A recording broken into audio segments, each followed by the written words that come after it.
Un magazine People se demande si Laetitia Hallyday est réellement rancunière.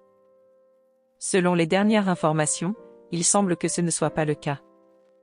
Une preuve récente va dans ce sens. En novembre 2009, Johnny Hallyday a été opéré d'une hernie discale par le docteur Stéphane Delajoux, comme le rapporte le magazine OUA.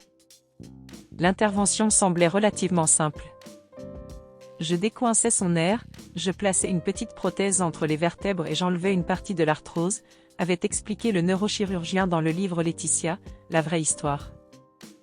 Cependant, une semaine après l'opération, Johnny Hallyday s'effondre à Los Angeles et est placé en coma artificiel en raison de complications graves. En mars 2011, Johnny Hallyday reproche au docteur Delajoux une négligence médicale. En 2012, un accord est trouvé pour régler le différend, mais le producteur Jean-Claude Camus n'a pas hésité à qualifier l'intervention de « massacre ». Malgré ces accusations, Laetitia Hallyday a affirmé dans une interview récente qu'elle n'en gardait pas de rancune envers le chirurgien. Elle a affirmé qu'elle savait qu'il n'était pas responsable de ce qui est arrivé à Johnny, a déclaré Julie Andrieux, la femme de Stéphane Delajoux, qui est également proche de Laetitia Hallyday. Selon le magazine OUA, Laetitia Hallyday n'est pas du tout rancunière.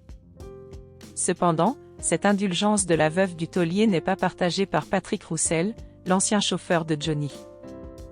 Ce dernier reste très critique, affirmant: « À mon avis, la véritable erreur du docteur Delajoux a été de se laisser influencer par Johnny et de l'avoir laissé quitter la clinique seulement 48 heures après l'opération.